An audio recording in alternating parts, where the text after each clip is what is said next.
Hello दोस्तों, स्वागत है आपके अपने YouTube चैनल हिंदी संस्कृत अड्डा में। दोस्तों, कहा गया है कि मनुष्य के जीवन में हर एक मोड़ पर कठिनाइयां आती है। मनुष्य के जीवन में हर एक मोड़ पर कठिनाइयां आती हैं तथा उस कठिनाइयों का सामना करते हुए जो व्यक्ति आगे बढ़ता है वास्तव में वही व्यक्ति मनुष्य कहलाता है। वास्तव में वही व्यक्ति मनुष्य कहलाता है। दोस्तों, इसको एक कहानी के माध्यम से आप सभी के बीच प्रस्तुत कर रहे हैं, बतला रहे हैं। क्लियर है मेरे मित्र? जुड़े रहिए संपूर्ण वीडियो के साथ। कहा गया है कि एक बच्चा जब मां के गर्भ से जन्म लेता है, एक नन्हा सा बालक जब मां के गर्भ से जन्म लेता है तो वो बच्चा जन्म लेने के कुछ ही दिन बाद यानी 8-9 महीने बाद वह अपने मां के गोद से उतरने का बार बार प्रयास करता है। क्या करता है मेरे मित्र? मां के गोद से बार बार नीचे उतरने का प्रयास करता है, लेकिन मां उसे नीचे नहीं उतारती है। लेकिन वो बच्चा बार बार कोशिश करता है और लास्ट में मां उससे तंग आकर उस बच्चे को नीचे उतार देती है। और वो बच्चा नीचे जाने के बाद मित्र क्या करता है पता है आपको? वो बच्चा नीचे जाने के बाद जमीन पे खड़ा होने का प्रयास करता है। क्या करता है मित्र? जमीन पर खड़ा होने का प्रयास करता है। प्रयास करने के दौरान वो बच्चा बार बार खड़ा होता है, गिरता है, बार बार खड़ा होता है, गिरता है। एक ऐसा परिस्थिति भी आता है मित्र कि वो बच्चा अपने हाथ पैर तोड़ लेते हैं। क्या करते हैं मेरे मित्र? वो अपने हाथ पैर तोड़ लेती हैं, यानी गिरने के दौरान उन बच्चा का हाथ पैर टूट जाता है मित्र। क्या होता है? हाथ पैर टूट जाता है। और बच्चा का जब हाथ पैर टूट जाता है तो प्लास्टर होता है, और प्लास्टर होने के मात्र 2 या 3 दिन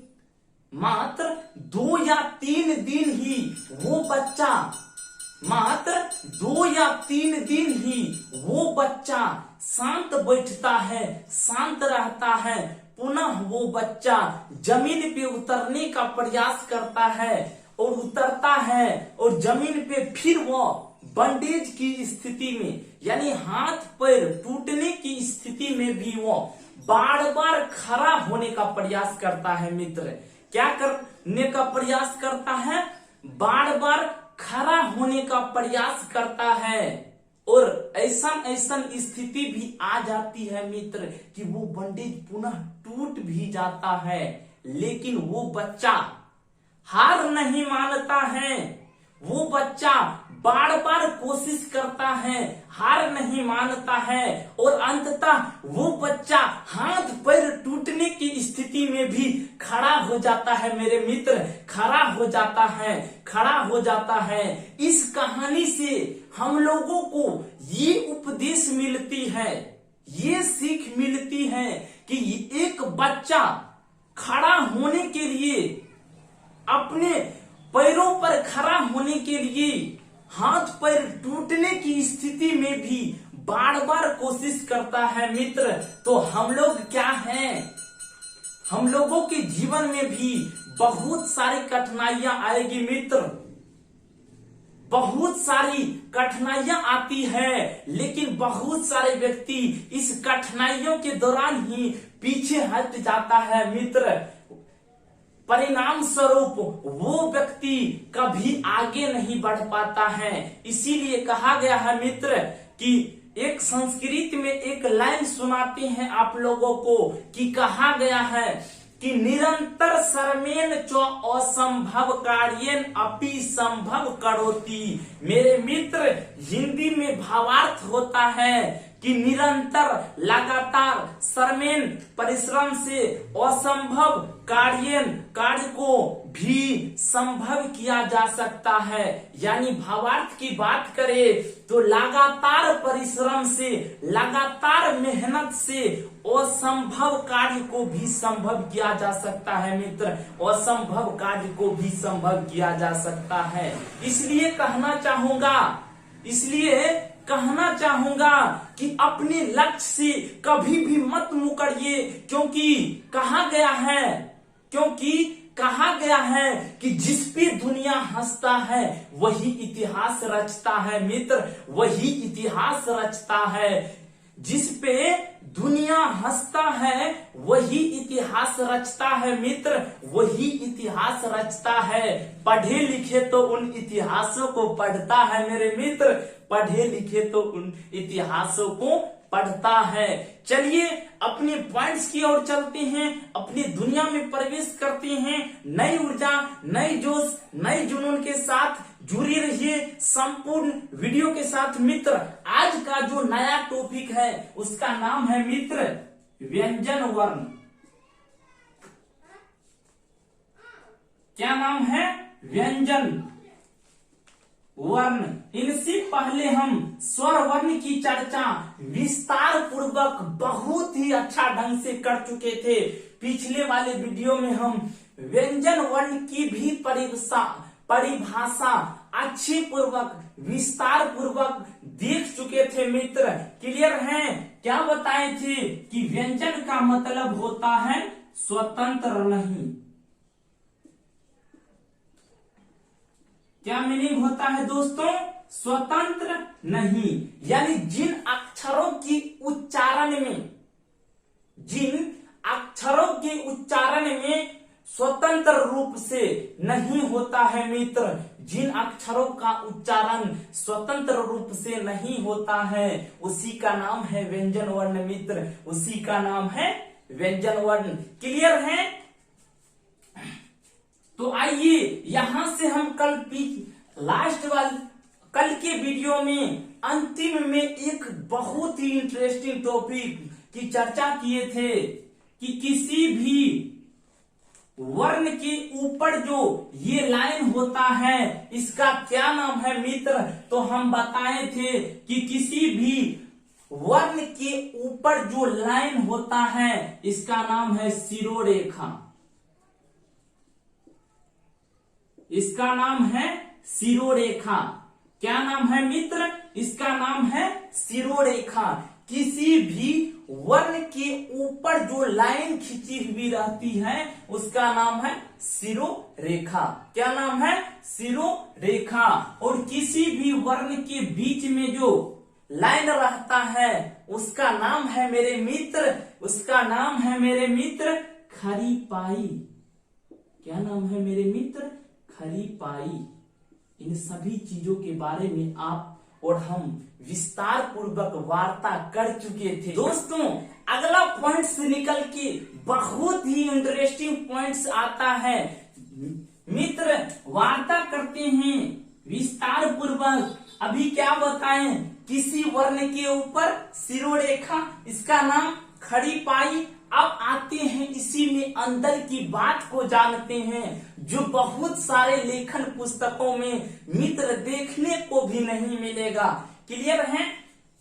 हम बताएं किसी भी वर्ण के ऊपर जो बिंदी, बगल में बिंदी, नीचे बिंदी, इस साइड बिंदी, यानी कहा जाता है कि किसी भी वर्ण के ऊपर जो बिंदी है उसका क्या नाम है, कहाँ प्रयोग होता है, कैसे प्रयोग होता है, अभी जानेंगे।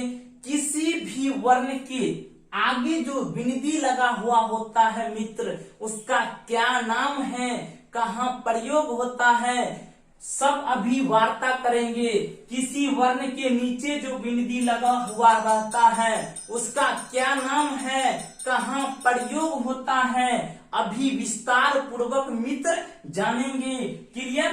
किसी भी वर्ण के पीछे बिंदी लगा हुआ होता है, क्या नाम है, कहाँ प्रयोग होता है, सब अभी जानेंगे। क्लियर है मित्र? तो अभी क्या बोले कि किसी भी वर्ण के ऊपर जो बिंदी लगा हुआ रहता है मित्र, इसका नाम होता है अनुस्वार। अनुस्वार क्या होता है मित्र?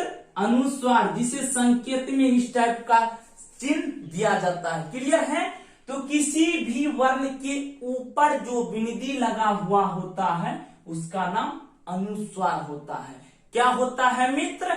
अनुस्वार। क्लियर है? इनका प्रयोग, ये अनुस्वार अयोगवा वर्ण है।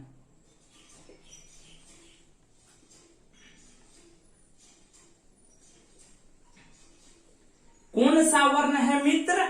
ये अनुस्वार अयोगवा वर्ण है। कौन सा वर्ण है? अयोगवा वर्ण है। हिंदी साहित्य में अनुस्वार और विसर्ग को अयोगवा वर्ण कहा गया है। क्लियर है मित्र? हिंदी साहित्य में अनुस्वार और विसर्ग को अयोगवा वर्ण कहा गया है।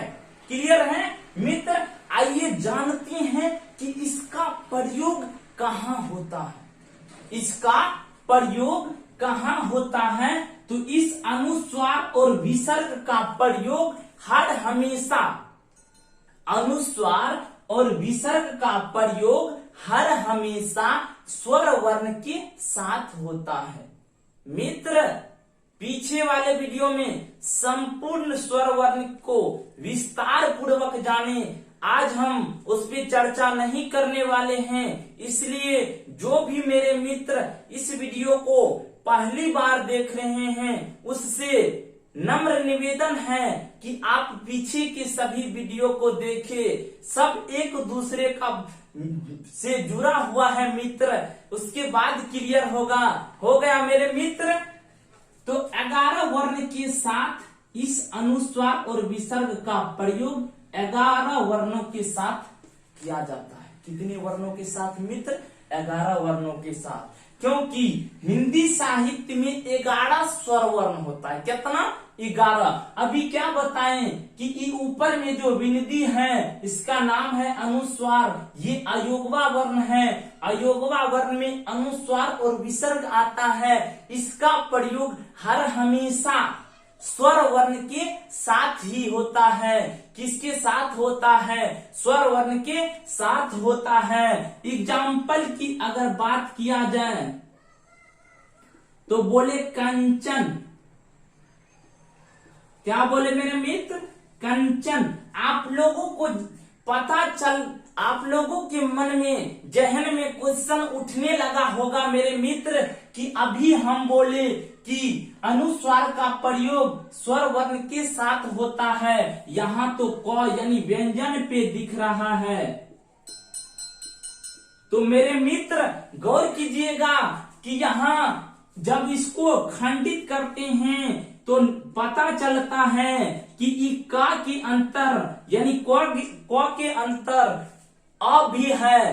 क आ से मिलकर बना है और आ के ऊपर ये अनुस्वार है, अर्थात अ क्या है मेरे मित्र? स्वर वर्ण है। क्या है? स्वर वर्ण है। क्लियर हुआ ये कि किसी भी वर्ण के ऊपर जो बिंदी होता है क्या नाम है, कहाँ प्रयोग होता है, किसके साथ प्रयोग होता है। क्लियर है मेरे मित्र? चलिए आते हैं आगे। किसी भी वर्ण के आगे जो बिंदी लगा हुआ होता है उसका नाम होता है मेरे मित्र पंचमा अक्षर। क्या नाम होता है? पंचमा अक्षर। और इस पंचमा अक्षर का प्रयोग केवल क वर्ग के 5वें वर्ण के साथ किया जाता है मेरे मित्र। कहाँ किया जाता है? क वर्ग के 5वें अक्षर के साथ किया जाता है। क्लियर है? अब आते हैं कि किसी वर्ण के नीचे जो बिंदी लगा हुआ होता है उसका क्या नाम है और कहाँ प्रयोग होता है। तो चलिए मित्र आते हैं, इसका नाम होता है तारंजात चिन्ह। मेरे मित्र इसका नाम होता है तारंजात चिन्ह। क्या नाम होता है? तारंजात चिन्ह। और इनका प्रयोग केवल 2 वर्णों के साथ किया जाता है, ढा और रा के बीच। किस दोस्तों अभी बताएं कि किसी वर्ण के नीचे जो बिंदी लगा हुआ होता है उसका नाम होता है तारंजात चिन्ह। क्या नाम होता है मित्र? तारंजात चिन्ह। और इसका प्रयोग केवल 2 वर्णों के साथ किया जाता है, ढा और ढा। ये रूप जो है अभी हिंदी साहित्य का रूप है और इसमें अगर तारंजात चिन्ह का प्रयोग कर दिया जाता है तो ये फारसी लिपि का शब्द बन जाता है मेरे मित्र। फारसी लिपि का शब्द बन जाता है। ये वर्ण फारसी लिपि का बन जाता है। कौन लिपि का बन जाता है? फारसी लिपि, यानी विदेशी वर्ण बन जाता है। क्लियर है मित्र? अब अगला आइए, किसी भी वर्ण के पीछे जो बिंदी लगा हुआ होता है उस बिंदी का नाम होता है मेरे मित्र नुक्ता चिन्ह। क्या नाम होता है मेरे मित्र? नुक्ता चिन्ह। किसी भी वर्ण के पीछे जो बिंदी लगा हुआ होता है उसका नाम होता है नुक्ता चिन्ह। क्या नाम होता है मित्र? नुक्ता चिन्ह। क्या नाम होता है? नुक्ता चिन्ह। और इस नुक्ता चिन्ह का प्रयोग 5 वर्णों के साथ किया जाता है मेरे मित्र। कितना वर्ण के साथ? 5 वर्णों के साथ किया जाता है।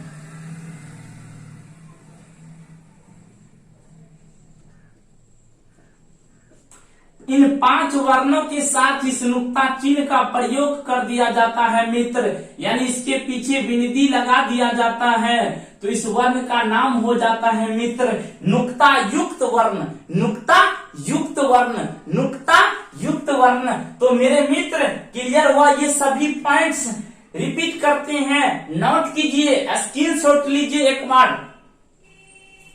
तो इसका क्या बताएं अभी कि किसी वर्ण के ऊपर जो बिंदी है अनुस्वार, उसका नाम होता है अनुस्वार और उनका प्रयोग स्वर वर्ण यानी 11 के साथ किया जाता है। किसी वर्ण के आगे जो बिंदी लगा हुआ होता है उसका नाम है पंचमा अक्षर और इनका प्रयोग केवल 1 वर्णों के साथ यानी क वर्ग के 5वां अक्षर के साथ किया जाता है। और अगला निकल के आता है कि किसी वर्ण के नीचे जो बिंदी लगा हुआ होता है उसका नाम होता है तारंजात चिन्ह और इस 2 वर्णों के साथ किया जाता है प्रयोग। किसी वर्ण के पीछे जो बिंदी लगा हुआ होता है उसका नाम होता है मित्र नुक्ता चिन्ह और इसका प्रयोग 5 वर्णों के साथ किया जाता है। रोकिए दोस्तों, अगला अब होता है कि व्यंजन 33 होता है।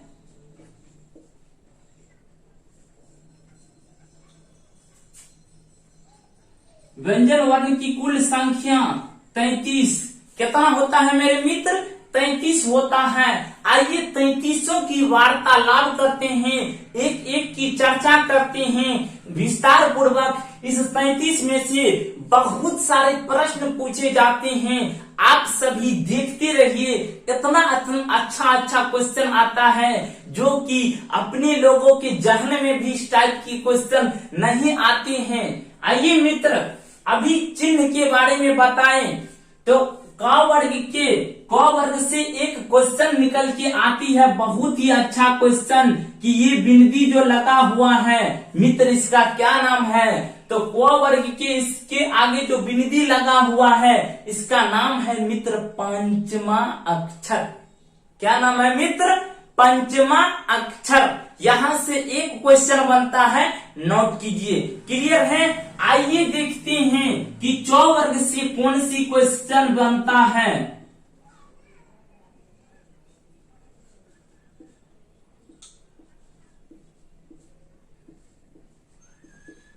मित्र देखिए च वर्ग से यहां से क्वेश्चन बन जाता है कि इस झा का दूसरा रूप है होता है मित्र ऐसी। यहां से क्वेश्चन बनता है कि ये इस झा का ये प्राचीन रूप है, जो हिंदी साहित्य में नहीं दर्शाया गया है, जो हिंदी साहित्य में नहीं दर्शाया गया है। मित्र यहाँ से क्वेश्चन बनता है कि निम्न में से कौन सा वर्ण हिंदी साहित्य में नहीं दर्शाया गया है, जिसका उल्लेख हिंदी साहित्य में नहीं है। तो मित्र आंसर होगा ये झ। ऑप्शन में ये भी मिलेगा, ऑप्शन में ये भी मिलेगा। याद कीजिए मित्र, ऑप्शन नंबर ये होगा। क्लियर है मेरे मित्र, क्लियर है। चलिए आगे बात करते हैं कि टाठा से क्या बनता है।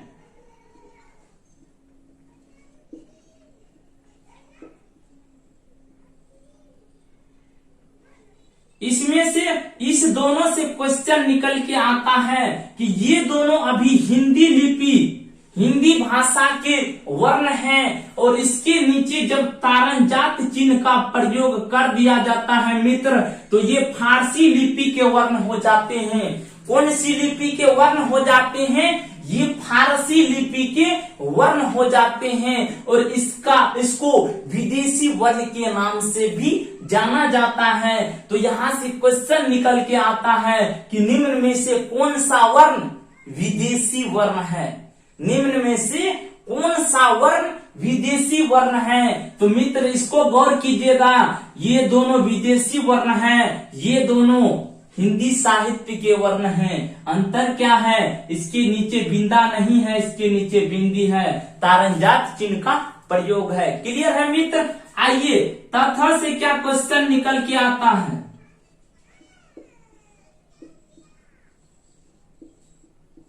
देखिए मित्र, तथा से इससे क्वेश्चन निकल के आता है। हम लोग और आप क्या करते हैं, हिंदी को एक अच्छी तरीका से अपनी वैरायटी से लिखने के लिए क्या कर देते हैं, इसका रूप ऐसे लिख देते हैं मित्र, जो सरासर गलत है। क्योंकि अगर ऐसे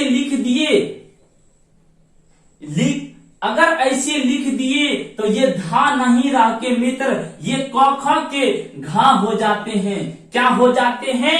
क ख के घा हो जाते हैं। दूसरा कंडीशन समझिए कि जिस भी किसी वर्ण के में ये गुंडी लगा होता है मित्र, ये गुंडी, तो उस वर्ण के ऊपर से, वो गुंडी के ऊपर से शिरोरेखा का प्रयोग नहीं किया जाता है, शिरोरेखा का प्रयोग नहीं किया जाता है। अगला क्वेश्चन, पा, फा, बा, भा, म। मित्र यहाँ से क्वेश्चन आता है कि भ, सेम कंडीशन इसी के प्रकार है कि ये जो भ है, इस भा का सही रूप यही है। हम लोग उसे क्या करते हैं, ऐसे लिखते हैं, जो हिंदी साहित्य के लिपि में नहीं दर्शाया गया है। गलत है मित्र, गलत है। इन सभी को नोट कीजिए, आगे की वार्ता करते हैं मित्र। क्लियर है। इसके बाद आगे की वार्ता अगले क्लास में करेंगे, विस्तार पूर्वक इससे आगे बात करेंगे। आज के लिए इतना ही मित्र, नोट कीजिए, आज के लिए इतना ही। नमस्कार दोस्तों।